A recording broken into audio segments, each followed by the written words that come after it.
precious souls. Welcome to a twin flame journey. I'm Aura, and this is a podcast on twin flames.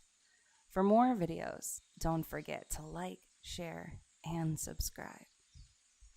So, I don't know how many times I had experienced and watched my matrix mother and her spiritual twin flame just about go around in circles sometimes, even on her end. And, there were times where it was really funny, but then there were other times where it's just like, no, it's not funny. But there were times where she would try to call him and she would just say that he's not answering his phone, and she would just get so worked up about it. And I'm like, Mom, calm down, give him a break, give him a breather. And then 5 minutes would go by, 10 minutes would go by, and then I would call. And then it would really make it look bad because he would answer. But, years before that, I don't know how long she spent healing from her very long, traumatizing, and abusive marriage. But she spent years trying to get over it, trying to heal from it. And, her past was what really shaped her into a very strong, independent woman who was raising her children and sacrificed. But it also prepared her for her twin flame union and all of that. She just kept healing.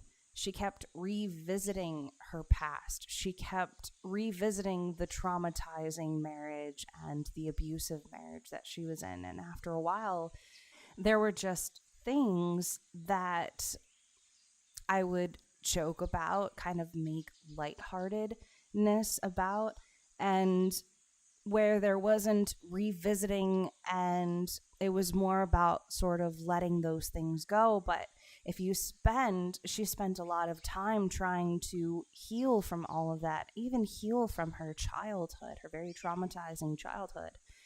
So you can spend a lot of time healing, but eventually that energy sort of tries to die down and you kind of try to move on, even though it's still there. Because spending your time there for too long, you kind of end up just revisiting everything. You keep revisiting everything.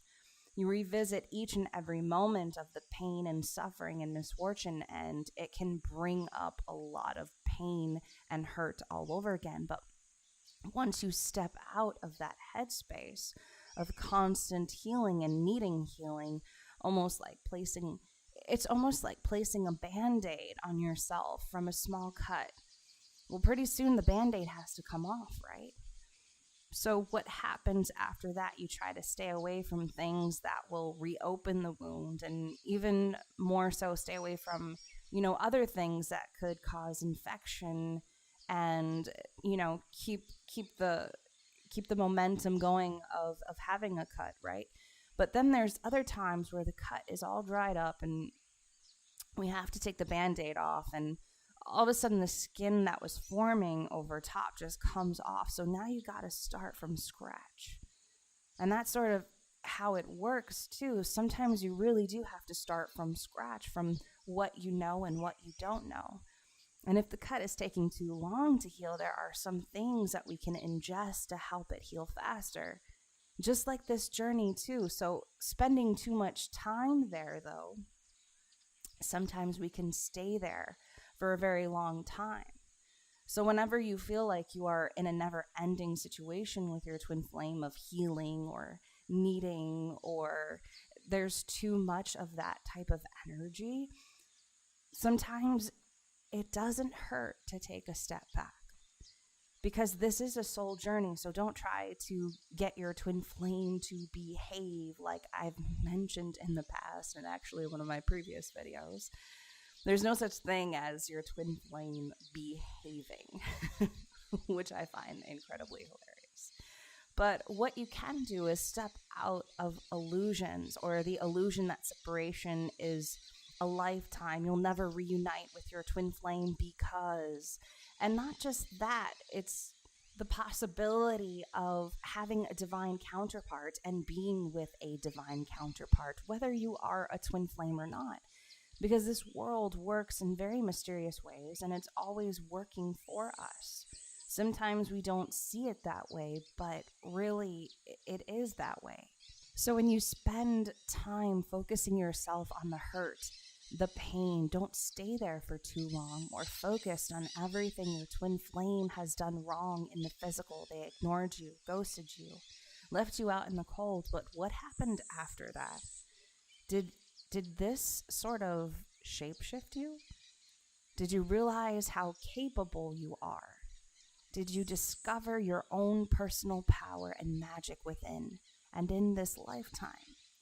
That is the most important part, especially after every interaction with them, how affected you are, but also how your soul is pushing towards something. It is reaching for this, especially this type of discovery, this type of advancement, even in this lifetime. So don't hold back any longer. Reach for your soul's potential, because that is where your twin flame is. That's where you will find them. Not in physical conversations and not in your, what is it called again? DMs, but rather within you. So the moment you come to know this truly and believe it, there's no more running, chasing, or even staying away from each other any longer. It suddenly just appears in front of you.